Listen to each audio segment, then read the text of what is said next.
Oh iya, emang itu depan bisa.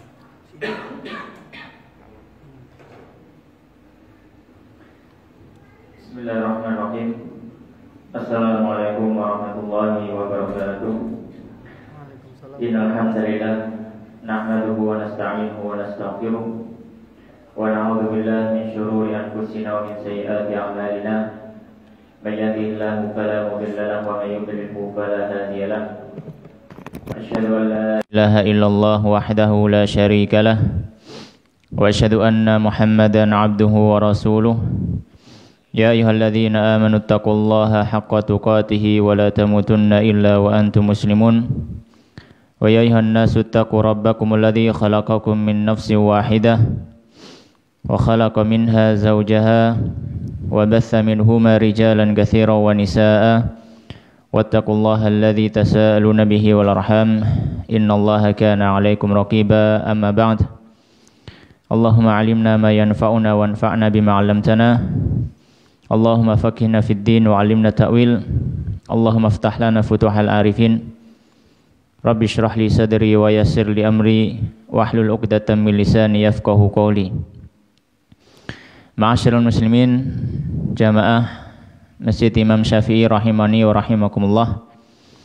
Alhamdulillah, malam hari ini Allah Subhanahu wa taala memberikan kita kesempatan kembali untuk bertatap muka, bertemu, berkumpul dalam salah satu taman dari taman-taman surga sebagaimana yang disabdakan oleh Rasulullah sallallahu alaihi wasallam, "Idza ra'aitum raudatan min riyadil jannah farta'u fiha."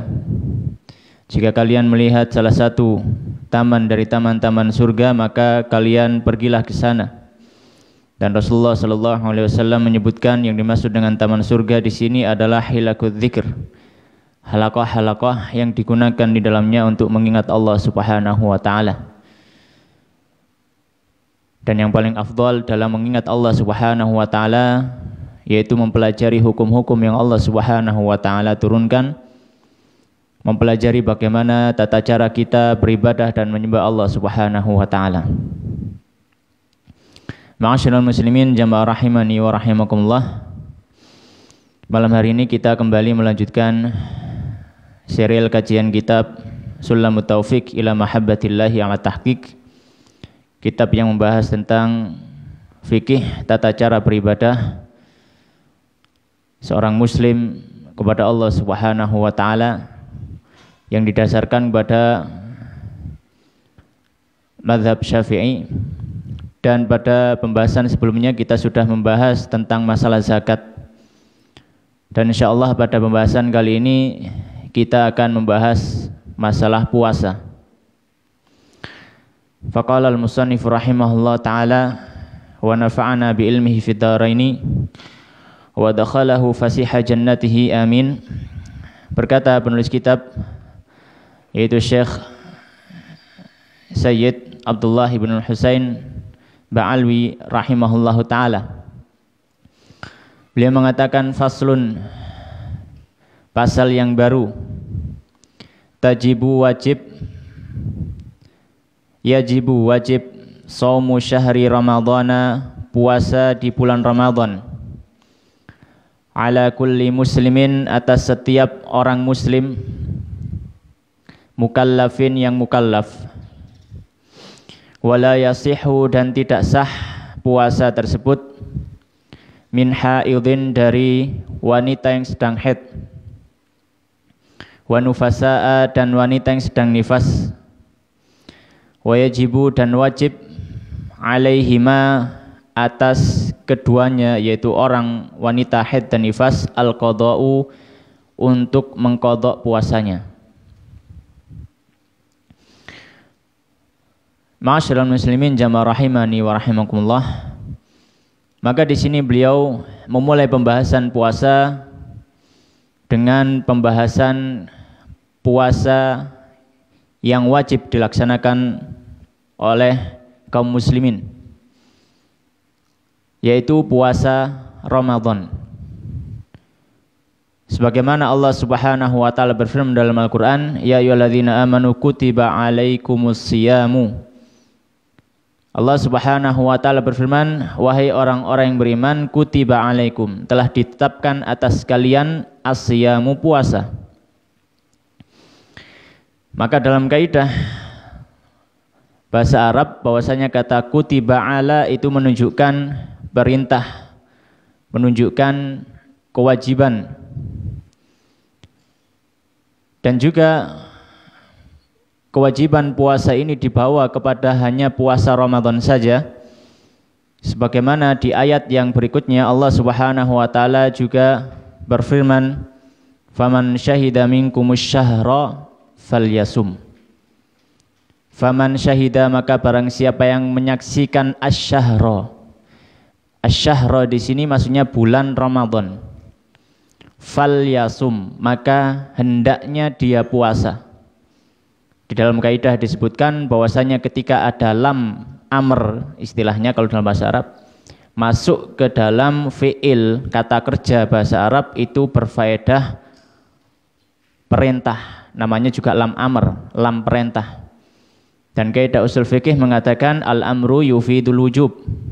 Perintah itu hukum asalnya memberikan faedah kewajiban, kecuali ada alasan yang menjatuhkan hukum wajibnya ke hukum sunnah. Maka di sini beliau mengatakan yajibu shaumi syahri Ramadan, wajib puasa bulan Ramadan. Dan ini termasuk syariat yang sudah disyariatkan Allah Subhanahu wa taala bahkan kepada orang-orang sebelum umat Nabi Muhammad sallallahu alaihi wasallam. Dan juga puasa ini termasuk perkara yang diistilahkan oleh para fuqaha ma'lumun minad din bid darurah, yang sudah pasti diketahui secara massal. Tidak mungkin ada orang Islam kemudian dia tidak mengetahui bahwasanya puasa Ramadan adalah wajib. Oleh karenanya barang siapa yang dia mengatakan setelah mengetahui bahwasanya puasa Ramadan tidak wajib, maka dia kufur. Dengan syarat dia sudah mengetahui. Ya. Akan tetapi kalau dia meninggalkan puasa Ramadan tapi tetap mengatakan bahwasanya puasa Ramadan wajib, tapi dia tidak puasa Ramadan ya karena malas, karena tidak mau lapar dan lain sebagainya, maka tidak sampai derajat kufur. Akan tetapi orang seperti ini termasuk orang yang fasik, yang bermaksiat dengan dosa yang besar kepada Allah Subhanahu wa taala. Kemudian beliau menyebutkan tentang syarat wajibnya. Syarat wajib di mana ketika seseorang terdapat pada dirinya syarat wajib ini, maka dia termasuk orang yang wajib puasa. Dan sebaliknya, kalau tidak ada pada diri orang ini syarat dari wajib puasa, maka tidak wajib baginya puasa. Di mana beliau mengatakan ala kulli muslimin mukallafin. Ala kulli muslimin, atas setiap muslim. Yang pertama syarat wajibnya adalah dia harus beragama Islam. Ya. Baik Islamnya adalah taba'an au asalatan, ya. Baik Islamnya itu karena mengikuti orang tuanya atau Islamnya karena dia masuk Islam. Ya. Karena misalkan anak yang lahir, kalau bapak ibunya beragama Islam atau salah satu orang tuanya beragama Islam, otomatis anaknya ikut agama Islam. Kecuali kalau anak itu memilih sendiri nanti ke agama yang lain. Ya. Jadi hukum asalnya kalau misalkan ada ikhtilafuddin bainal walidain, ada perbedaan agama di antara dua bapak ibunya, ya, maka dia mengikuti, ya, yang paling mulia dari keduanya, yaitu agama Islam. Kecuali kalau anak itu nanti sudah balik memilih sendiri agama kekufuran. Ala kulli hal, bagi orang yang muslim wajib baginya untuk berpuasa. Syarat wajib yang kedua adalah mukallafin mukallaf. Mukallaf kalau dalam istilah fikih itu isinya dua, yaitu baligh dan berakal. Jadi dimanapun kita mendapatkan kata mukallaf, itu maknanya pasti baligh dan berakal kalau dalam kitab fikih. Maka orang yang belum baligh tidak memiliki kewajiban untuk berpuasa karena dia belum disebut mukallaf, ya. Tapi ketika umur 7 sudah wajib bagi orang tuanya untuk mendidik, mentarbiyah anak tersebut sebagaimana perintah Nabi Shallallahu Alaihi Wasallam untuk mendidik anak tersebut sholat. Dan di umur 10 tahun boleh dipukul apabila anak itu tidak mau. Tapi ini tentu dengan memperhatikan apakah pukulan tersebut memang memberikan faedah jera atau tidak. Dan pukulan tersebut adalah darban ghairu mubarrih, pukulan yang tidak menyakiti. Ya, bukan darbut ta'dzib, tapi darbut ta'dib. Bukan pukulan menyiksa tapi memukul pendidikan. Syarat wajib mukallaf, ya. Yang pertama tadi baligh dan yang kedua adalah berakal. Maka kalau orang gila, orang yang hilang akal, ya, orang gila atau orang yang hilang akal, orang pingsan itu juga masuk hilang akal, ya, maka tidak ada kewajiban untuknya berpuasa. Tidak ada kewajiban untuknya berpuasa, ya. Karena tidak ada akal pada orang tersebut, ya. Tidak ada akal pada orang tersebut, ya. Dan juga termasuk orang yang hilang akal dengan mabuk, tapi dengan syarat mabuknya bukan karena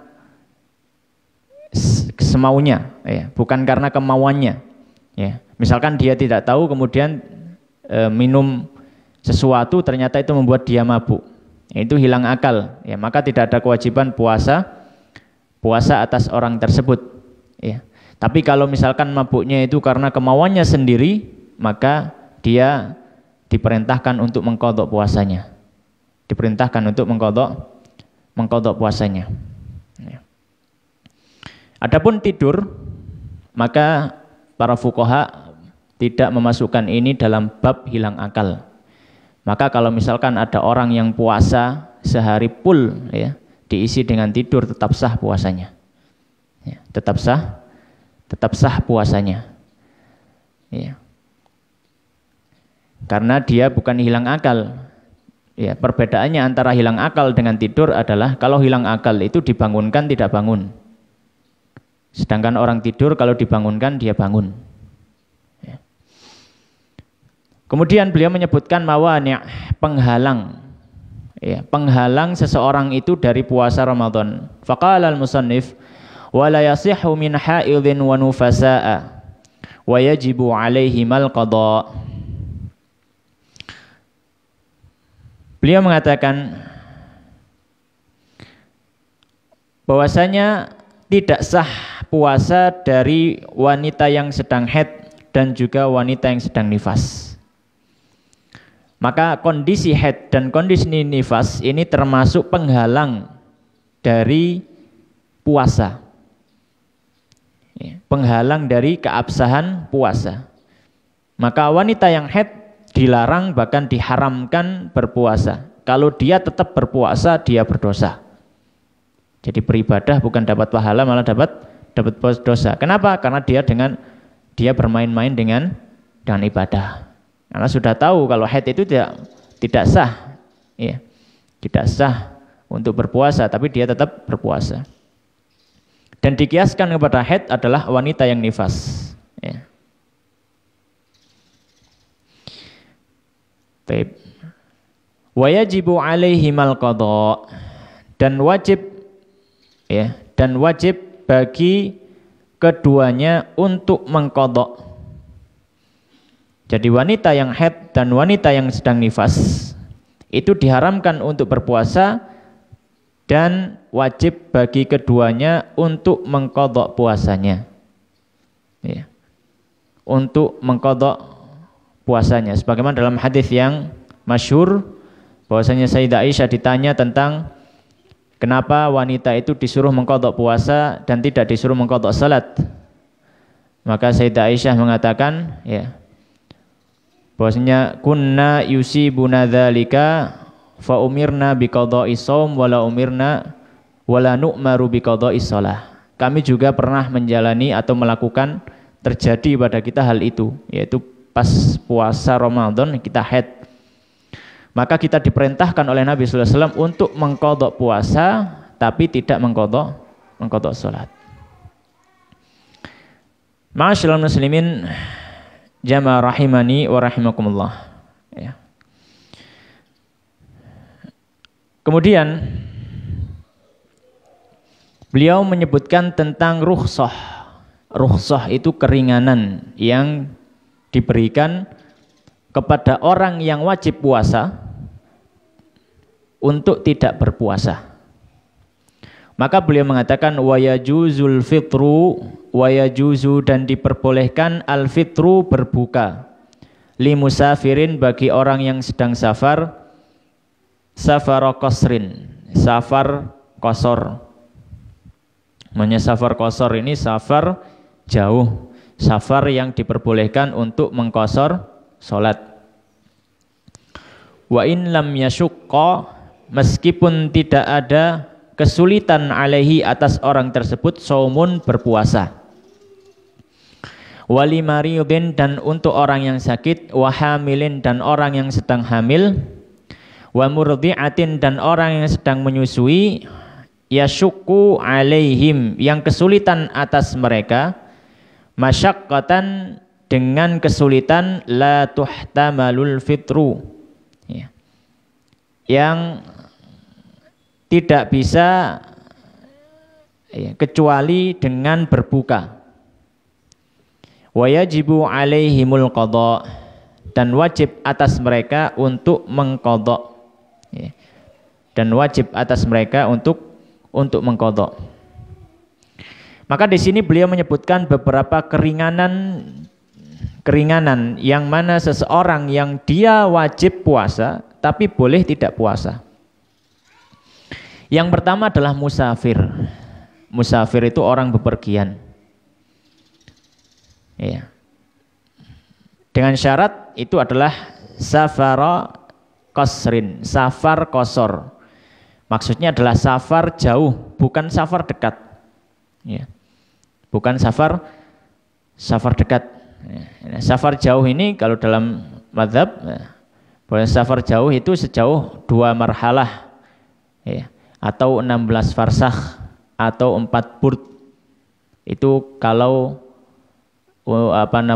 dengan ukuran zaman dahulu. Kalau dikonversikan oleh para ulama mutakhirin hari ini itu kurang lebih sekitar 84 km.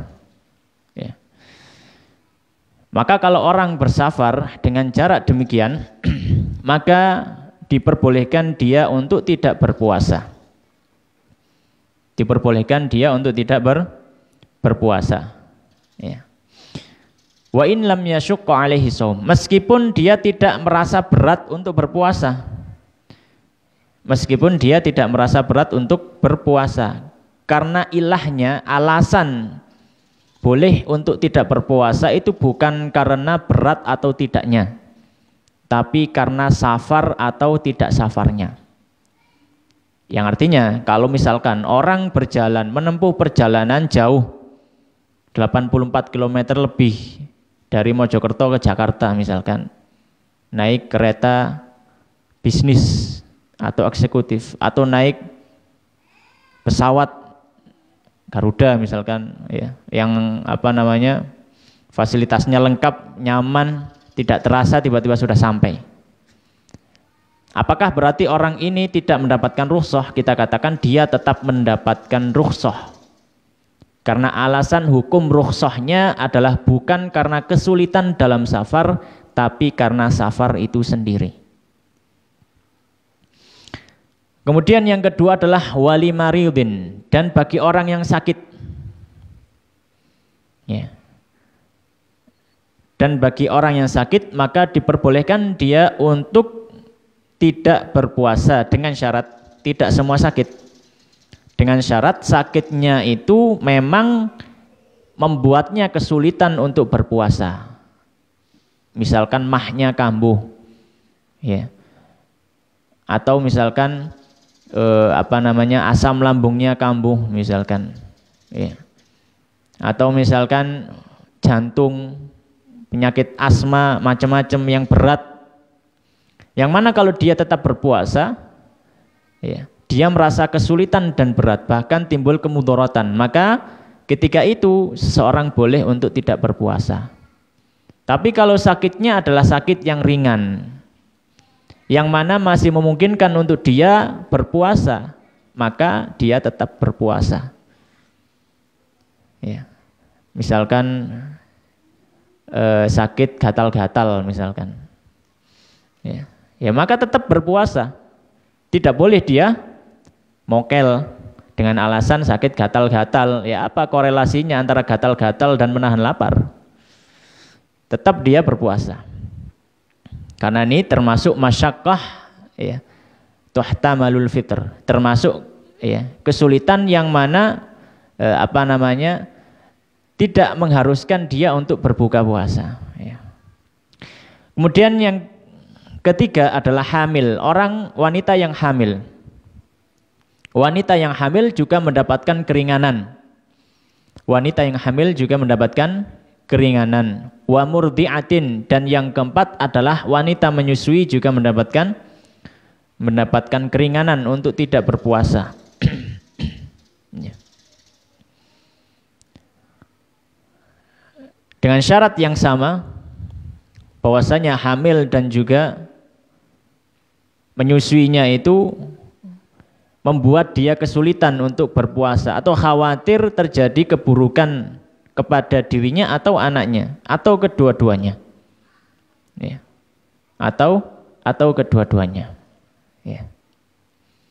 Dengan perincian dalam mazhab bahwasanya kalau wanita yang hamil atau wanita menyusui, jika dia tidak berpuasa karena khawatir terhadap bayinya saja, dia tidak khawatir terhadap dirinya sendiri, maka yang wajib atas dirinya ada dua.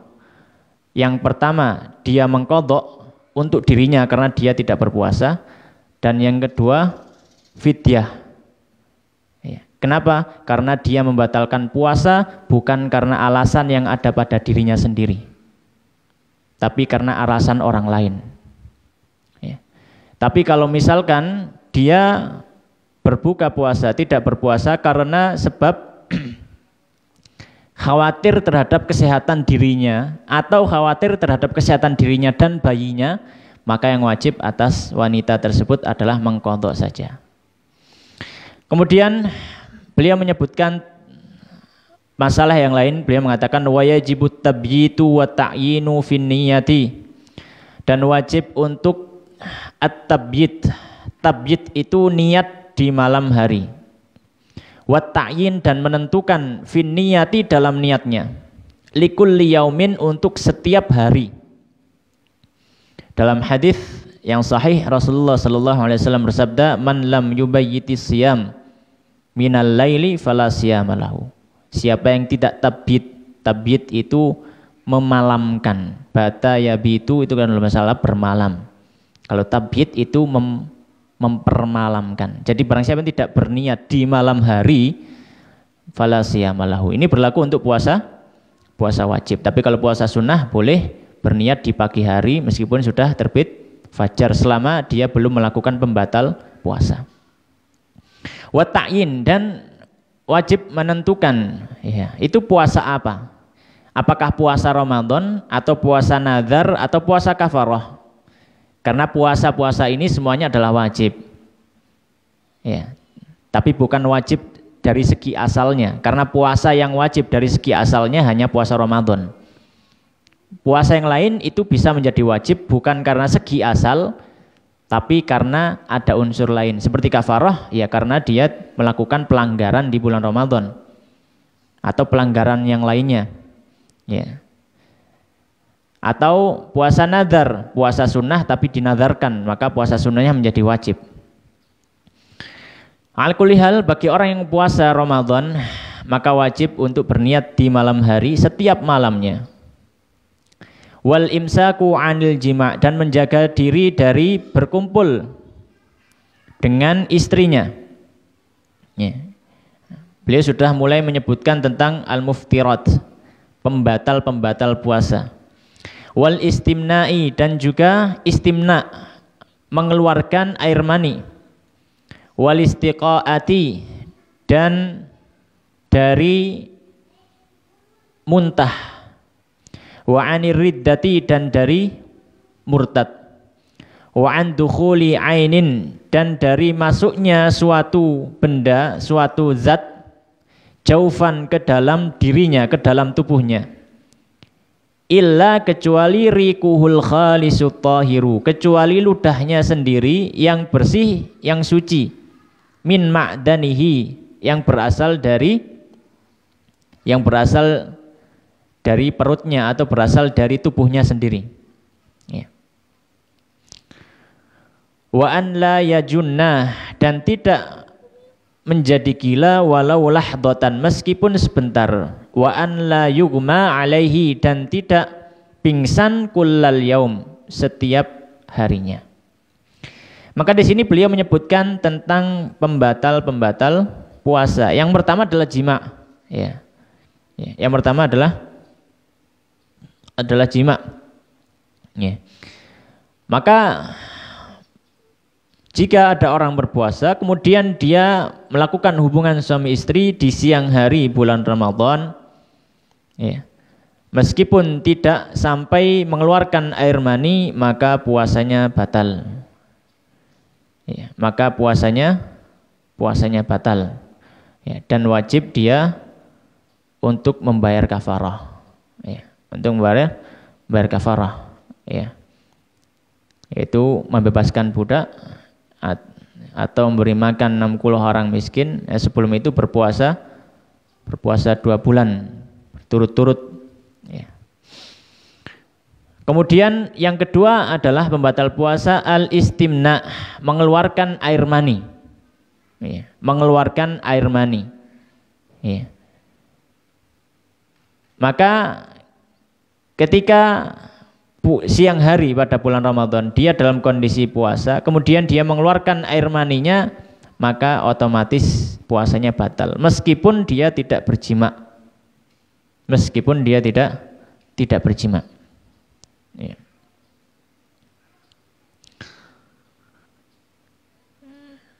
Kecuali kalau misalkan tidak disengaja.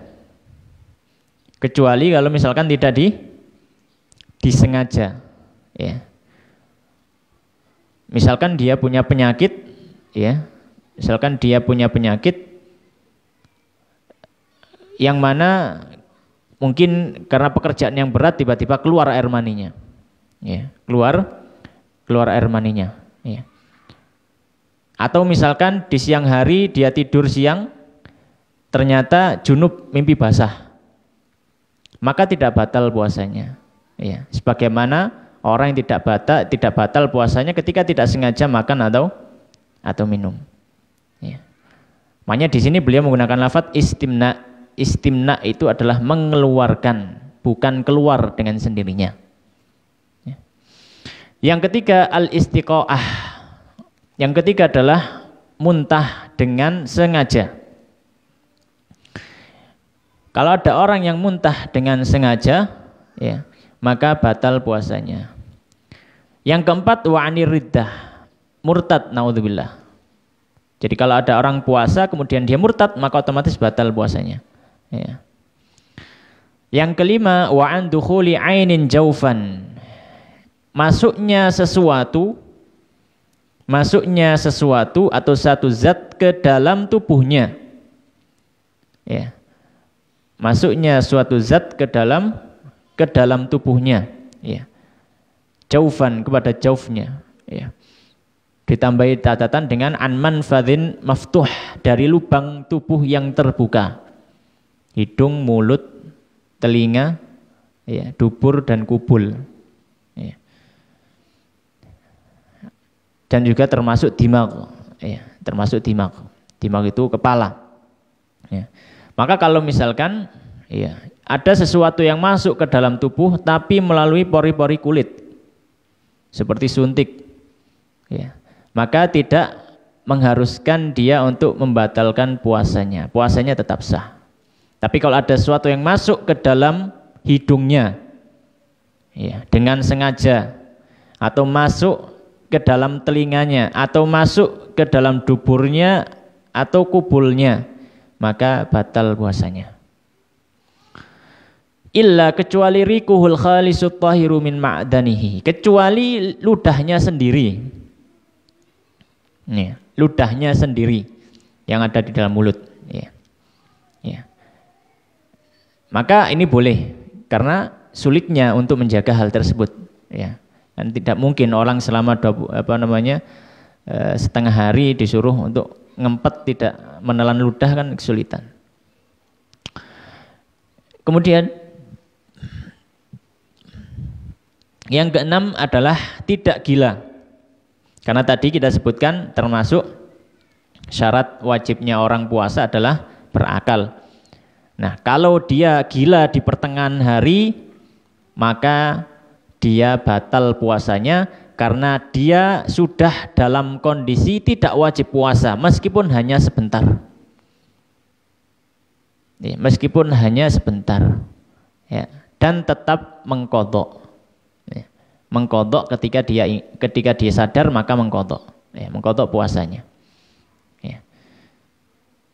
Kemudian wa an la yughma alaihi kullal yaum, ya, dan tidak pingsan, ya, tidak pingsan, ya. Jadi kalau misalkan ada orang pingsan, maka dilihat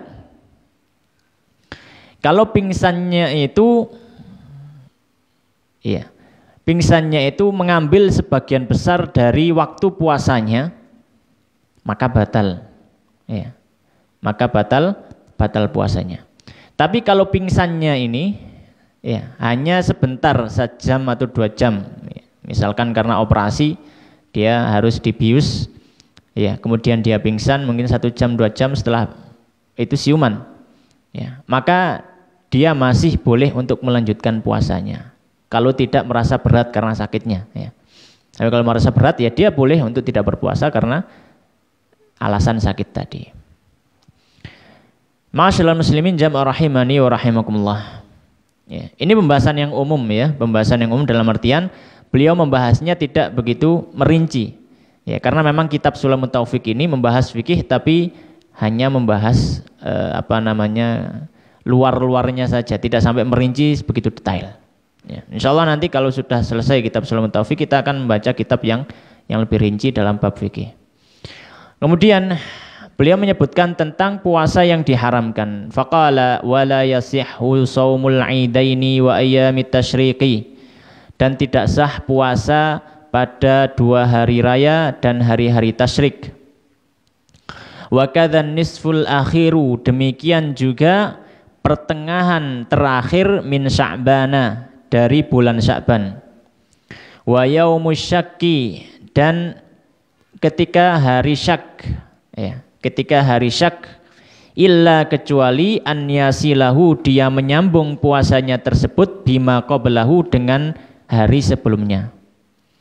Auli qadhain, atau dia berpuasa pada separuh Sya'ban atau pas hari syak tadi karena alasan mengqadha puasa. Au nadrin, atau puasa nadar. Au wirdin, atau memang dia punya kebiasaan puasa di hari-hari itu, ya. Maka di sini beliau menyebutkan beberapa puasa yang diharamkan untuk berpuasa di dalamnya. Yang pertama adalah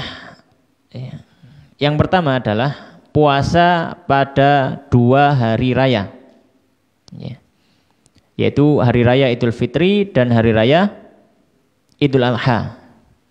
Ya, maka kalau ada orang yang berpuasa pada hari raya Idul Fitri pas tanggal 1 Syawalnya, atau hari raya Idul Adha pas tanggal 10 Dzulhijjahnya, maka dia berdosa dan haram puasanya tersebut, ya. Di dalam hadis yang sahih Rasulullah SAW mengatakan, atau di dalam hadis yang sahih disebutkan, naha Rasulullah SAW an siyami yaumaini, yaumil fitri yaumil adha. bahwasanya Nabi Shallallahu Alaihi Wasallam melarang dari puasa pada 2 hari, yaitu hari Idul Fitri dan hari Idul Adha. Ya.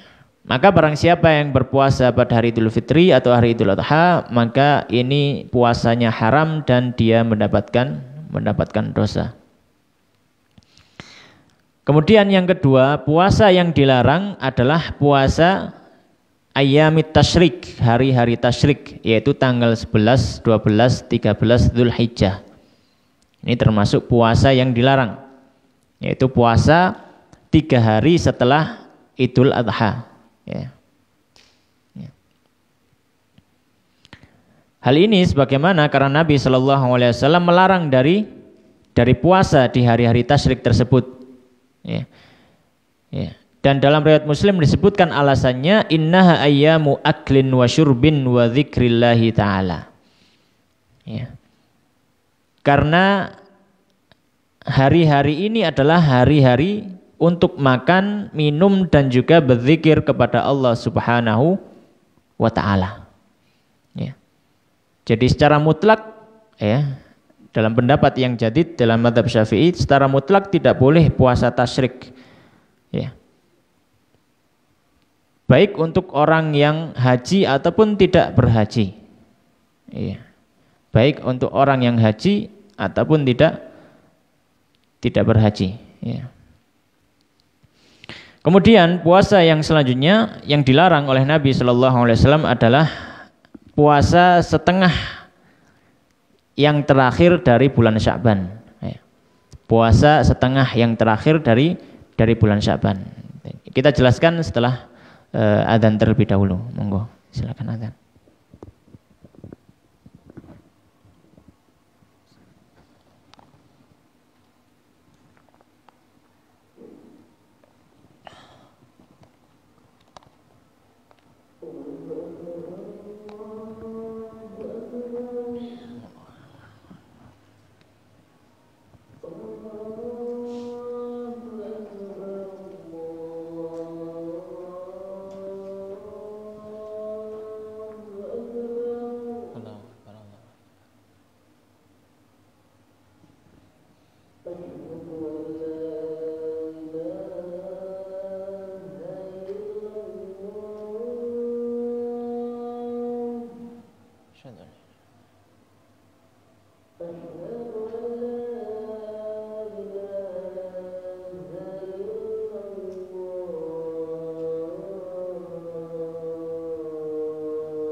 Kita lanjutkan. Ma'asyiral muslimin jamaah rahimani wa rahimakumullah.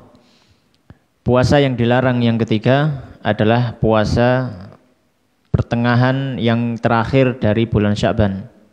Ya, pertengahan terakhir dari bulan Sya'ban, ya. Jadi sejak tanggal 16 sampai ke 30 atau 29. Ya.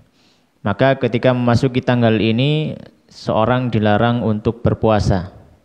Sebagaimana dalam hadis yang diriwayatkan Imam Tirmidzi, Rasulullah sallallahu alaihi wasallam bersabda, "Idzan tasafa Sya'ban fala siyama hatta yakuna Ramadan." Kalau Sya'ban sudah memasuki pertengahannya, maka tidak ada puasa sampai masuk bulan Ramadan. Sampai masuk bulan Ramadan. Dan puasa yang dilarang selanjutnya yang keempat adalah puasa pada yaumus syak, hari syak. Hari syak ini adalah hari 30 pada bulan Sya'ban, ya, yang mana manusia heboh apakah sudah memasuki 1 Ramadan atau masih 30 Sya'ban. Ya. Maka pada hari syak ini, seorang tidak diperkenankan untuk berpuasa sebagaimana dalam hadis, ya, dari Ammar bin Yasir beliau mengatakan, man shoma yauma syak faqad asa Abul Qasim. Barang siapa yang puasa pada hari syak, maka dia sudah menyelisihi, bermaksiat, durhaka terhadap Rasulullah sallallahu alaihi wasallam. Ya. Jadi misalkan malam ini, ya, besok adalah entah itu besok itu tanggal 30 atau tanggal 1 Ramadan. Yang jelas tadi siang itu tanggal 29. Ya. Kemudian ketika di malam atau sore harinya orang-orang berselisih. Ya, orang-orang berselisih. Ya. Ramai, ada yang mengatakan saya dengar tadi ada yang melihat hilal. Tapi dia tidak berani untuk memastikan sendiri karena hanya kabar burung sehingga membuat manusia heboh. Atau mungkin ada yang mempersaksikan tapi kesaksiannya tidak bisa diterima seperti kesaksiannya anak kecil atau budak, ya, atau orang fasik atau perempuan. Ya, karena kesaksian untuk melihat hilal ini, ya, minimal adalah untuk masuknya bulan Ramadan, ya, minimal adalah 1 orang laki-laki merdeka yang sudah mukallaf. Ya, jadi kalau misalkan yang melihat anak kecil, ya tentu kesaksiannya tidak bisa diterima oleh hakim. Atau yang melihat adalah wanita, maka kesaksiannya tidak bisa diterima oleh hakim. Ya, dan hal tersebut akhirnya membuat manusia ini heboh. Ya, akhirnya membuat manusia heboh. Ya, karena pada zaman dahulu belum ada sistem yang baik seperti hari ini, koordinasi yang mudah, ya. Jadi ya nunggu ada kabar dari seseorang yang melihatnya. Tapi kalau nggak ada kabar ya sudah. Ya. Nah kalau misalkan tidak ada kehebohan, ya. Misalkan kalau tidak ada kehebohan, ya, maka ini bukan termasuk hari syak. Misalkan sudah ditentukan oleh hakim setempat atau pemerintah setempat, ya. Tapi beberapa orang masih ada yang ragu. Saya tadi melihat tapi tidak terlihat dan lain sebagainya. Ya, maka ini tidak termasuk kehebohan karena sudah ditetapkan oleh hakim setempat yang sah. Ya. Jadi puasa pada hari syak ini adalah puasa apabila ada kehebohan di situ. Tapi kalau sudah ditetapkan oleh pemerintah setempat ya sudah. Ya, maka kita mengikuti apa yang diputuskan oleh hakim setempat. Kemudian beliau melanjutkan illa an yasilahu bima qablahu. Kecuali dia menyambung dengan puasa sebelumnya. Ya, dia menyambung dengan puasa sebelumnya. Ini berlaku untuk puasa pertengahan Sya'ban dan puasa hari syak.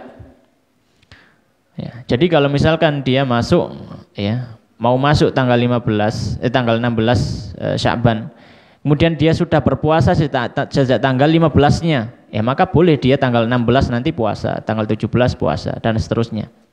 Ya, hatta sampai hari Syak dia boleh untuk berpuasa. Ya.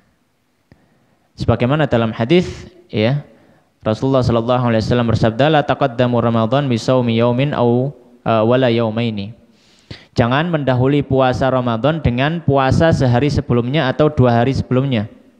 Illa kecuali rajulun kana yasumu yauman falyasumhu. Kecuali kalau memang ada yang sudah terbiasa untuk berpuasa, maka silakan dia berpuasa. Ya. Atau mungkin alasannya lain, auli qadhain, atau mungkin karena ingin mengqadha puasa. Dia punya hutang puasa, waktunya sudah mepet. Sudah mau masuk Ramadan berikutnya, maka boleh dia mengqadha meskipun di pertengahan Sya'ban. Ya. Au nadhirin, atau puasa nadar. Dia sudah bernadar, kemudian dia melihat bahwasanya dia pada saat ini mudah untuk melaksanakan puasa, maka silahkan melaksanakan puasa meskipun sudah lewat pertengahan Sya'ban. Awirdin, atau dia punya wirid puasa. Wirid puasa itu puasa hari-hari tertentu. Misalkan dia punya wirid puasa Daud, punya wirid puasa Senin Kamis, ya. Maka silahkan ketika dia jatuh hari Senin atau Kamis, atau jatuh gilirannya puasa Daud, silakan dia berpuasa meskipun sudah masuk pertengahan Sya'ban. Kenapa? Karena itu sudah terbiasa dia lakukan, karena sebagai wiridnya. Kemudian pembahasan terakhir, beliau menyebutkan tentang orang yang membatalkan puasa.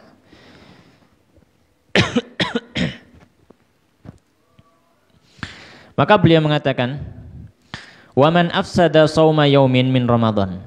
Waman, dan barang siapa afsada merusak sauma yaumin, puasa sehari min Ramadan, dari bulan Ramadan. Wala rukhsata lahu, dan tidak memiliki rukhsah, tidak ada alasan yang dibenarkan syariat. Fi fitrihi, dalam tidak berpuasanya tersebut. Ya. Bijima'in, dia membatalkan dengan jima'. Ya, dia membatalkan dengan jima'. Maka diketahui selain jima', maka tidak akan mendapatkan hukuman yang akan disebutkan. Jadi hukuman yang akan disebutkan ini berlaku untuk yang melakukan jima' di siang hari bulan Ramadan. Ya. Apa hukumannya? Fa'alaihil itsmu. Pertama, dia mendapat dosa. Kemudian wal qadha'u fauron. Yang kedua, dia harus mengqadha'nya segera. Jadi nanti pas 1 Syawal dia kan tidak boleh berpuasa. Tanggal 2 Syawal wajib harus langsung diqadha. Karena jima. Ya. Yang ketiga, wa kafaratu dhiharin. Dan yang ketiga, hukumannya adalah dia harus membayar kafarat dhihar. Apa kafarat dhihar? Kafarat dhihar itu ada 3. 3 ini bukan pilihan, tapi kalau tidak bisa baru menuju yang berikutnya. Yang pertama adalah, ya,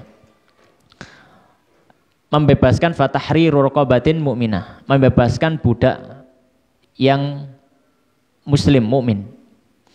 Kalau tidak didapati budak, maka siyamu syahraini mutatabi'aini, puasa 2 bulan berturut-turut. Jika dia puasa 2 bulan berturut-turut, maka itu kafarahnya. Dan tidak boleh putus kecuali karena ada udzur. Kalau putus tanpa ada udzur, maka diulangi dari awal hitungannya. Atau kalau tidak bisa puasa karena mungkin dia punya penyakit mah kronis, atau mungkin penyakit lambung yang parah, ya, punya riwayat tipes misalkan yang cukup parah, maka gantinya adalah it'amu sittina masakin, ya. Sittina miskina, memberi makan 60 orang miskin, ya. Orang miskin dan orang fakir, ya. Ini adalah kafaratul dzihar, ya. Dan tidak boleh menuju yang terakhir kecuali yang nomor 2 tidak bisa dilaksanakan. Kalau nomor 2 berpuasa bisa dilaksanakan, maka harus yang nomor 2 berpuasa. Dan hukuman ini berlaku ya, setiap terulang jima tersebut di hari yang berbeda. Jadi dilipat gandakan kalau harinya berbeda. Jadi misalkan hari pertama Ramadan kemudian dia jima, maka dosanya tadi dosa qadha kafarah. Besoknya jima lagi, maka kafarahnya double, qadhanya double, dosanya double. Tapi kalau dalam hari yang sama, maka dihitung satu. Ya, dihitung satu. Kenapa demikian? Kok dihitung double kalau misalkan berbeda hari? Ya, karena dalam kaidah dalam mazhab Syafi'i bahwasanya puasa Ramadan itu adalah ibadah yang terpisah, bukan jadi satu. Ya, makanya tidak sah kalau ada orang niat rapel tanggal 1 Ramadan malamnya, ya besoknya puasa, dia niat saya puasa 30 hari full. Ini dalam mazhab Syafi'i tidak diperbolehkan, tidak diperkenankan. Harus setiap hari ngulangi niat. Kenapa? Karena puasa adalah ibadah yang berbeda harinya. Ya, meskipun hitungannya Ramadan, tapi setiap hari adalah ibadah yang berbeda. Demikian pembahasan pada malam hari ini. Ya, sedikit ini semoga memberikan manfaat. Wallahu ta'ala alam wa sallallahu ala sayyidina Muhammadin wa ala alihi wa ashabihi ajma'in. Kita tutup dengan doa kafaratul majelis. Subhanakallahumma wa bihamdika asyhadu an la ilaha illa anta astaghfiruka wa atubu ilaik wa akhiru da'wana alhamdulillahirabbil alamin. Assalamualaikum warahmatullahi wabarakatuh.